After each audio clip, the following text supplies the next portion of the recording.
Anybody can make a monthly TBR video, but I thought, what if I let the sun pick what I read? I'm Dahlia Jane, and when I'm not exploring the mysteries of the universe through astrology, I'm usually searching for a book that will help me summon demons, obviously. For the next 12 months, I'm going to curate TBRs inspired by the Zodiac. I'm going to try to choose books that capture the energy of whatever sign the sun is moving through at any given time. We're about to enter Leo season. It runs from July 23rd to August 22nd in 2026. And now's a great time to start this experiment because the sign of Leo is actually ruled by the sun. Leo energy shines through creativity, courage, drama, and self-expression. It is big main character energy, and it often comes out through artists and performers who are brave enough to step into the spotlight and share their gifts with the world. If you take away just one thing about Leos from this video, it should be that above all else, Leos need to be seen. There were a lot of directions I could have taken this TBR, but because Leo also rules the heart, I chose the theme nearest and dearest to mine. Rock and roll, baby! I've searched high and low, and I've assembled 9 works of rock and roll horror and a few nonfiction picks that should explore many different facets of Leo energy, from creativity to celebrity and the need for applause, and then even the often frightening cost that comes with living in the spotlight. Now, I haven't read a single book on this list before, but I promise you, there will be drama, glamour, and gore galore. So let's get into it. I'm going to start this TBR with a book that just came out on July 7th, 2026. Fabulous Bodies by Chuck Tingle. Like I already said, Leo is the zodiac sign most associated with the heart, and Vulture called Fabulous Bodies a big-hearted, chilling ride. The pink cat eye glasses on the cover are giving major drama queen energy. That blood splatter is just a bonus. Fabulous Bodies follows Poppy. She's a fashion influencer who moonlights as a grave robber. Wait, what? That combination is different. Are there grave robber influencers? Are there? Am I in the wrong niche? After larger-than-life rock star and queer icon Eddie Michaels unexpectedly dies, Poppy's hired, for some reason, to retrieve his body from the morgue. But when Eddie suddenly wakes up, a routine job, that's a routine job, spirals into a blood-soaked night of horror, glamour, and mayhem across Palm Springs. Now we're talking. This book sounds so entertaining. It really seems like both of the main characters are going to be serving that look at me Leo energy nonstop. Does the cover have me thinking that I need to pull the trigger on some kitschy goth sunglasses, drape myself across a poolside lounge chair with a black widow spritz and a backdrop of Southern California palm trees? I really think that's going to be the only way. I've never read anything by Chuck Tingle before, but I really have a feeling this one is going to be so much fun. For my next pick, we're staying in the world of larger-than-life rock star energy, but instead of following an icon, we'll read about a struggling artist looking for her turn in the spotlight. In House of Idyll by Delilah S. Dawson, Angelina is invited to join an artist residency created by the world's most famous rock band, Black Idyll. Angelina finally has the chance to focus entirely on her music and get close to her idol, the band's reclusive frontman. It seems like a dream, but when people begin disappearing and strange events unfold around the estate, Angelina realizes the decadent world she's found herself in may be hiding something incredibly sinister. The publisher's description calls this a wickedly compelling tale of a Hollywood dream turned nightmare. That's my favorite kind. This one promises to explore that classic be careful what you wish for theme, and it looks like it's going to touch on Leo themes of having the courage to let your creative gifts be seen, believing that great things can happen for you, but then there's a horror twist that explores what happens when your need to be seen becomes dangerous. I'm really interested to see where this one goes. The only other Delilah S. Dawson book I've read is Bloom, but I did have a lot of fun with that one last year. House of Idyll is her most recent release. It came out last September. The next book on my TBR might have the sickest cover of the bunch. I love the combination of the skull and the record. It's Schrader's Chord by Scott Leeds. Schrader's Chord came out in 2023, and it's about a man named Charlie who returns to Seattle to help plan his estranged father's funeral. Charlie inherits 4 mysterious vinyl records that are said to open a gateway to the land of the dead. And when he plays them, it unleashes a terrifying supernatural force. He needs to find a way to stop this ancient evil before it's too late. Do you know how many of my dad's old records I played in our basement as a teenager, trying to open a gateway to the land of the dead? It never worked. Along with ruling creativity and performance, Leo also describes the impulse to leave something behind, something that lives on long after you're gone. And records can bring musicians immortality. So I love that this book takes that idea and gives it a dark supernatural twist. Schrader's Chord had me at unleashing an ancient evil, and I can't wait to see how it plays out. My next pick is We Sold Our Souls by Grady Hendrix. So far, all 4 of these book covers have blood on them. That's probably nothing to worry about. We Sold Our Souls looks like a fresh take on the classic Faustian bargain. It follows Chris, a guitarist whose heavy metal band was on the verge of success before the lead singer abandoned the group. He went on to have a wildly successful solo career, but Chris was left managing the night shift at a Best Western. Years later, she discovers that his rise to fame may have come at an unimaginable cost, and that her own soul may have been part of the deal. Armed with her guitar, Chris sets out on one last road trip to reunite her former bandmates, confront her past, and face the dark forces lurking behind the music industry. I think just about every creative person, especially anyone who's ever dreamed of making it big, has wondered what they'd be willing to sacrifice for success or sacrifice to live on through some kind of legacy. It's a very Leo question, because Leo wants to shine and be unforgettable. But this sounds like it's exploring what happens when the pursuit of fame eclipses everything else. I love the twist that the rock star may not have just sold his own soul. He may have sold out his bandmates too. That sounds like a fantastic setup, and I'm really looking forward to this one. I'm looking forward to all of them, but this one. From a Faustian bargain to a secondhand suit, the next book on my list is Heart-Shaped Box by Joe Hill. Heart-Shaped Box came out almost 20 years ago now. I think the only Joe Hill book I've read is Horns, and I liked Horns, but parts of it dragged for me, so I never picked up another novel by Joe Hill. But I know he's contributed a lot to the horror genre, so I feel good about including this on the list. Heart-Shaped Box is about aging rock star Judas Coyne, who has a taste for collecting the macabre. When he purchases a dead man's funeral suit online, he thinks he's scored an interesting oddity for his collection. Instead, he unleashes a relentless supernatural force that makes his life a living hell. If I had rockstar money, I'd probably be accumulating haunted objects too, so this is very relatable. It seems like this book is going to look at fame from a different angle than some of the other ones I picked. From what I can tell, the main character here has already had his moment in the sun, and now he's chasing other highs. But his need to feel special through his collection could cost him everything. I also think it's promising that the novel's title and then the section titles are taken from classic rock songs, including Nirvana's Heart-Shaped Box, Led Zeppelin's Black Dog, AC/DC's Ride On, Nine Inch Nails' Hurt, and Pearl Jam's Alive. Rock and roll is going to be seeping out of all my orifices by the time I work through this TBR. If Heart-Shaped Box is about one aging rock star who's haunted by his past, I think the next book on the list explores what it means when an entire generation is haunted by the legacy of an iconic band. It's The Armageddon Rag by George R.R. Martin. Yes, that George R.R. Martin, the one who wrote the series A Song of Ice and Fire, which inspired the Game of Thrones TV show. I actually love those books. They're not my usual thing because they are full of political intrigue, but you can't say they're not also filled to the brim with magic, mayhem, and murder. So I've read the series through twice.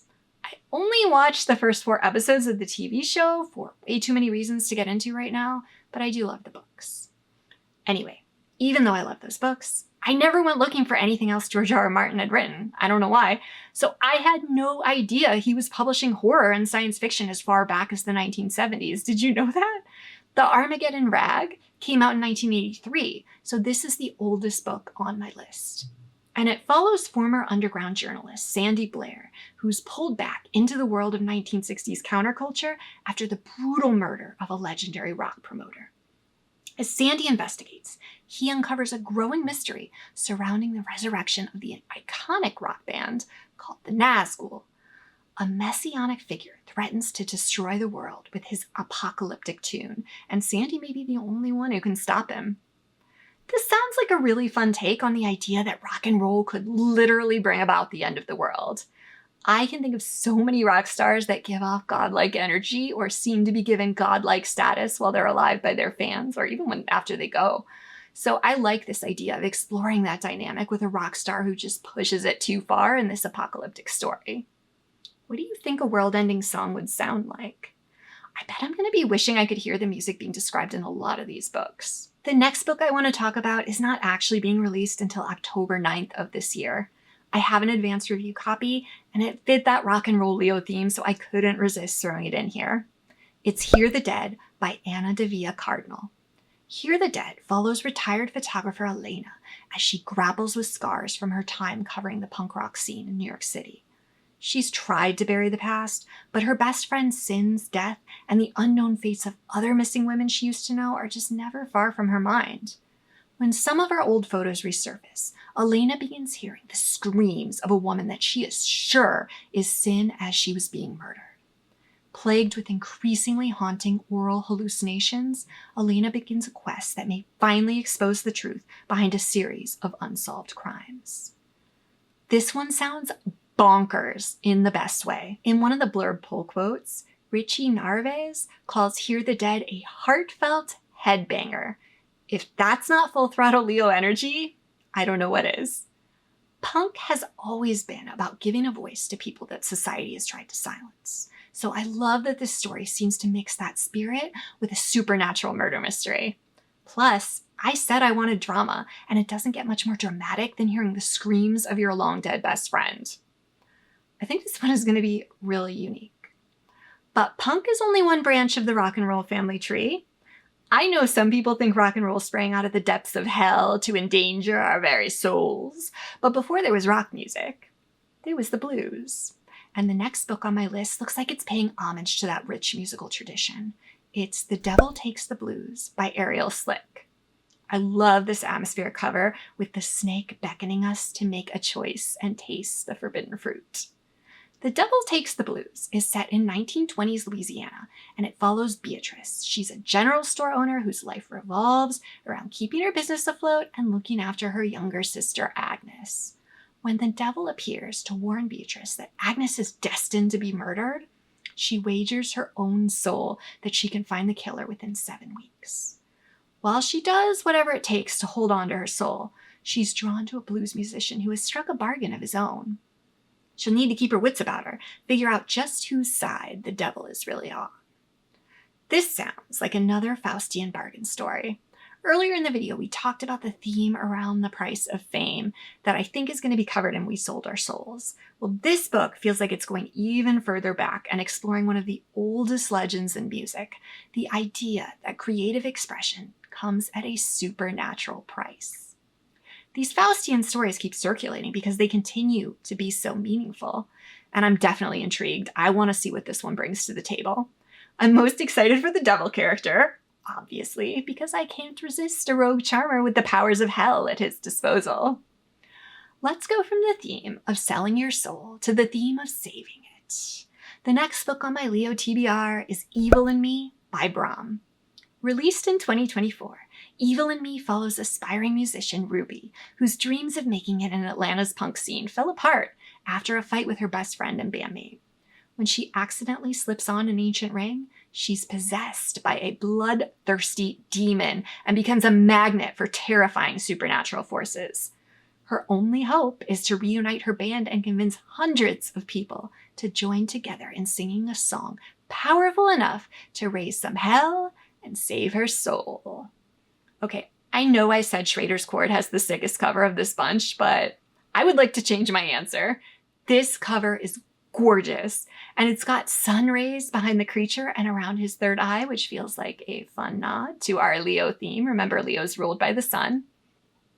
This cover is reminiscent of so many occult-inspired classic rock album covers, but with Brahms' signature artistic flair. If you don't know, Brahm is both an author and a celebrated dark fantasy artist. His novels all feature his original artwork, and this one is supposed to include nearly 24 of his paintings. So the book comes at creative expression from multiple levels, and I don't know if I'm more excited about reading the story or seeing more of the paintings. I've actually been meaning to read one of Brown's novels for years. I don't know why it's taken me so long to get to one, but I think this is the perfect time to stop making excuses and pick one up. So I don't know where this book is going for sure, but from the synopsis, it seems like Ruby's creativity is more than a calling. It's actually the only thing that can save her from these evil forces. People with strong Leo energy need an audience, but I don't know if that's ever been more true for anybody than for this main character whose very soul is on the line if she can't get people to sing along with her. Plus, there's demons. Can't go wrong with demons. Speaking of evil, one of the darkest chapters of Los Angeles history happened smack dab in the middle of Leo season. In the early morning hours of August 9th, 1969, 4 members of the Manson family entered the house at 10,050 Cielo Drive and slaughtered 6 innocent people, including the actress Sharon Tate and her unborn son. Following night, Manson followers viciously killed another couple in Los Feliz. As disturbing as this case is, and it is, I've been studying it for years. Everything about it fascinates me, from the cult dynamics, to the victims who were targeted, to the demonic charisma of Charles Manson, and just so much more. I could go on and on, believe me. Every year around the anniversaries of the deaths, I try to read something about the case. On years when there are no new releases, I reread a classic.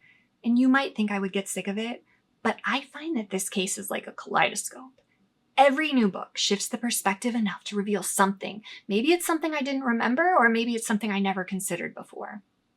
And this year I have my eye on 3 new books. I probably won't get to all 3 in August, but they include Peace, Love, and Murder, the Charles Manson story by Alan Warren. That one came out last October. Love and Terror, the helter-skelter history of the Manson murders by Claudia Verhoeven. That one just came out at the end of May. And Blood and Fame, the intersecting lives of Roman Polanski and Charles Manson by Peter Rowe. And that one's going to be released on August 4th. More than almost any other true crime case I can think of, the Manson murders show the shadow side of Leo energy, right? Because a lot of the mythology around Charles Manson is that he was a failed rock star who assembled a cult of counterculture misfits around him to feed his dark need to be seen and adored. And one of the victims was an ingenue movie star who had a promisingly bright future in Hollywood. It's a chilling reminder that the same qualities that can inspire creativity and leadership can also be manipulated into something destructive. If I somehow manage to get through all of that, or maybe I just need to change things up, there are hundreds of rock and roll biographies and memoirs that I could dive into. And my leading contender is When Giants Walked the Earth, a biography of Led Zeppelin by Mick Wall. And I picked that one both because band member Robert Plant is actually a Leo sun, and because I already own it. It's on my e-reader. I saw it on deal recently and I just impulsively grabbed it. Hammer of the Gods by Stephen Davis and Robert Plant by Paul Rees look really tempting too. Those are 2 more books covering Led Zeppelin or Led Zeppelin band members, and I haven't read any of them. I don't think I've read any major works on Led Zeppelin, so I am curious. But you could sub in literally any rock bio you'd like, and it would stay on theme. I already talked about 3 Janis Joplin biographies across my May and June reading wrap-ups, and all 3 were worth reading, so you can check out those reviews if you need more inspiration. Now I'm kind of stressed because I really want to read every book I just talked about, and there's no way I'll have enough time. This list is definitely too ambitious, and I'll be shocked if I get through the whole thing. Plus, I reserve the right to get sucked into books that don't strictly fit the theme if I need a break. If you've read any of the books on this list, let us know in the comments if you think they're worth our time. But please, no spoilers. If there's a rock and roll horror novel I missed, or another book full of magic, mayhem, and murder that you think fits Leo season, I would love to hear your recommendations too. The next reading wrap-up video you'll see on this channel will be my July reads, and then after that, we'll officially start following the sun. At the end of Leo season, I'll come back and I'll let you know which of these books I actually finished, which ones lived up to the hype, and if any of them captured that larger-than-life Leo energy I was looking for. If you like this Zodiac-inspired TBR format, be sure to subscribe and ring the notification bell so that you don't miss the Leo season wrap-up or any future Zodiac-themed TBRs. Thanks so much for watching. Be well and be witchcrafting. Rock on.